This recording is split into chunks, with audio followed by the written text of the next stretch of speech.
Trajneri Burnleyt Scott Parker ka qenë i lehtësuar pasi ka parë skuadrën e tij të dilte me një pikë nga fusha Bournemouth në barazimin 1-1 që u vulos nga goli i Armando Brojas në minutën e 90. Sulmuesi shqiptar nisi ndeshjen nga stoli, ashtu si edhe Marcus Edwards, i cili dha asistin për këtë gol të tij, dhe trajneri Scott Parker ka pranuar me humor pas sfidës se tani pret kritika se pse nuk i futi të dy që nga fillimi i ndeshjes.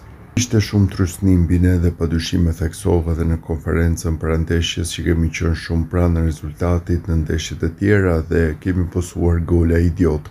Ndaj ky progres kishte diçka te ne sot që më pëlqeu dhe shkuam në këtë drejtim dhe morëm diçka nga ndeshja që ishte shumë e kënaqshme, edhe pse në fundin e ndeshjes nuk i dihet kurrë.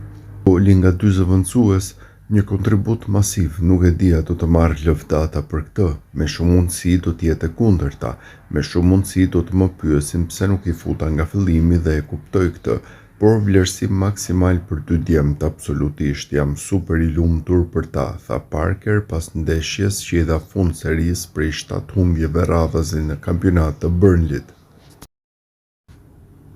Burnley po kalonte ditë të errëta në Premier League, ishin plot 7 humbje radhazi, ndërsa edhe një sot do të bënte që të barazonin në rekordin më negativ në historinë e klubit sa u përket humbjeve radhazi në kampionat.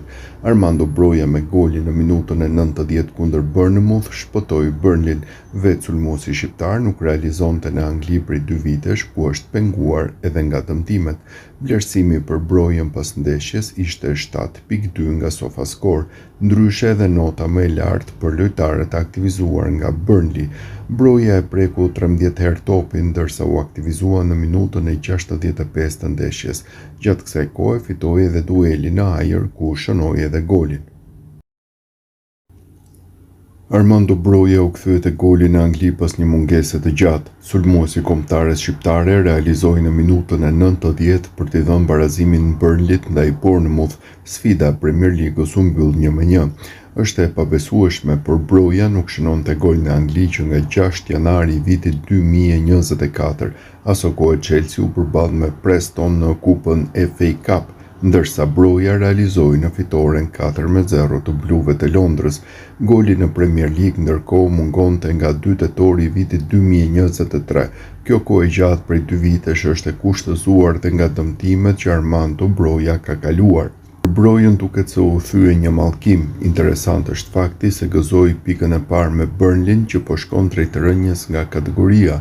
Në 10 ndeshje të mëparshme ku ka fituar minuta, Broja ishte larguar vetëm me humbje nga fusha e blertë.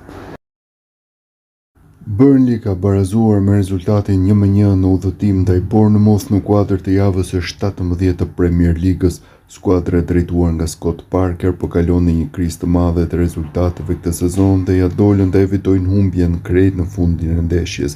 Autori golit për Burnley në këtë sfidë ishte Armando Broja, i cili pasi u fut në lojë në minutën e 65, ja doli të realizojë në minutën e 90 për rezultatin përfundimtar 1-1. Për Brojën ky ishte goli i tij i parë këtë edicion në kampionatin anglez, teksa ka 11 ndeshje të luajtura deri më tani me Burnley. Pavarësisht se për Brojën ky gol mund të jetë një sinjal pozitiv për vazhdimsinë e kampionatit, për skuadrën e tij kjo ishte ndeshja 8 radhazi pa fitore. Burnley aktualisht pozicionohet në vendin e parafundit në tabelë me 11 pikë të grumbulluara, ndërsa javën e ardhshme do të luajë në fushën e Evertonit.